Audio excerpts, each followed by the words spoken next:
जंगल में एक शेर रहता था। उसी जंगल में एक लोमड़ी भी रहती थी जो शेर की असिस्टेंट थी।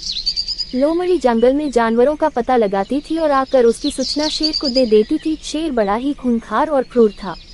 वो आवश्यकता से अधिक जानवरों का शिकार करता था। शेर शिकार किए गए जानवरों में से कुछ को खा लेता था और पेट भरने पर बाकी जानवरों को वैसे ही छोड़ देता था। इस प्रकार आवश्यकता से अधिक जानवरों का शिकार होने से जंगल के सारे जानवर खत्म हो गए। अब शेर और लोमड़ी के भूखे मरने की नौबत आ गई। शेर ने लोमड़ी से कहा कि वह जाकर जंगल के आसपास दूसरे जानवरों का पता लगाए जिससे शेर का और लोमड़ी का दोनों का पेट भर सके। उसी जंगल से कुछ दूरी पर एक बहुत बड़ी नदी बहती थी और नदी के बीच में एक बहुत बड़ा टापू था। उस टापू पर सारे शाकाहारी जानवर जैसे हिरन, खरगोश, बंदर, बकरी, भेड़ आदि सदियों से रहते थे। नदी से घिरा होने के कारण टापू पर कोई दूसरा बाहरी जानवर नहीं आ पाता था। लोमड़ी शेर की आज्ञा मानकर जानवरों का पता लगाने निकल पड़ी। उसे अपने जंगल में कोई भी जानवर नहीं मिला। थक हार कर लोमड़ी नदी किनारे बैठ गई। तभी उसकी नज़र दूर बने टापू पर पड़ी। लोमड़ी ने सोचा अवश्य ही इस टापू पर कुछ जानवर रहते होंगे।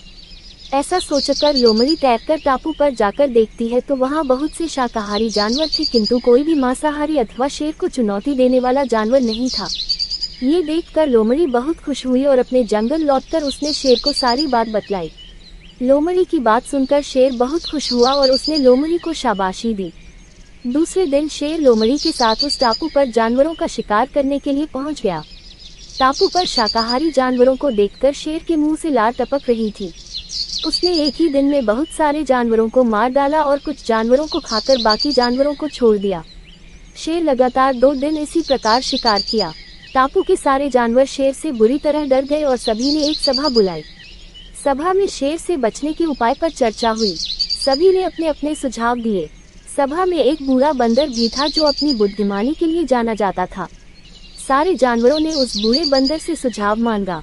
बूढ़े बंदर ने कहा, इस प्रकार अगर हम डर कर भागते रहे तो हम में से कोई भी नहीं बचेगा। हमें सूझबूझ के साथ इस शेर का सामना करना पड़ेगा। जंगल के दूसरे जानवरों ने बंदर से पूछा कि उनके पास शेर के समान न तो बड़े दांत हैं और न ही तेज नाखून, वह शेर का सामना कैसे कर पाएंगे।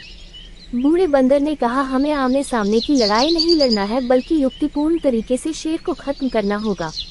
जानवरों ने बंदर से आगे की योजना जानी बनाने के लिए बंदर से कहा। सबके अनुरोध करने पर बंदर ने एक योजना बनाई जिससे बड़ी आसानी से शेर को मारा जा सकता था। जंगल के सभी जानवरों ने मिलकर एक गहरा गड्ढा खोदा और उस गड्ढे को घास फूस और पत्तियों से भर दिया, जो देखने में समतल जमीन की तरह दिखाई दे रहा था। शेर के आते ही सारे जानवर गड्ढे के सामने की तरफ चले गए। शेर ने जैसे ही जानवरों को देखा उसकी भूख जाग गई और वह जानवरों का शिकार करने के लिए उनकी तरफ भागा। जैसे ही शेर गड्ढे के ऊपर से निकला, घास फूस और पत्तियों के दब जाने से शेर गहरे गड्ढे में गिर गया। शेर ने और गड्ढे से निकलने का बहुत प्रयत्न किया, किंतु गड्ढा अधिक गहरा होने से लाख कोशिश करने के बाद भी वह गड्ढे से नहीं निकल सका। शेर के साथ साथ उसके पीछे भागते हुए लोमड़ी भी गड्ढे में गिर गई। भूख और प्यास से शेर और लोमड़ी दोनों की गड्ढे में ही मौत हो। इस प्रकार बंदर और जानवरों की चालाकी से उन्हें शेर से मुक्ति मिली और सभी जानवर पहले की तरह हंसी खुशी से रहने लगे।